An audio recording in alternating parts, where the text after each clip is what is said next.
This is the engine. You need to go right over here. And this is reservoir. You need to turn counterclockwise to unscrew this lid. And over here, this is where you fill it. I'll put links on Amazon towards the right fluid for this Ford Focus. So check out my links. Usually it's also the cheapest option. Now it's very important to never overfill it.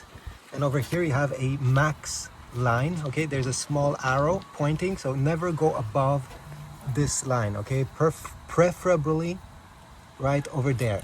You also have a minimum line.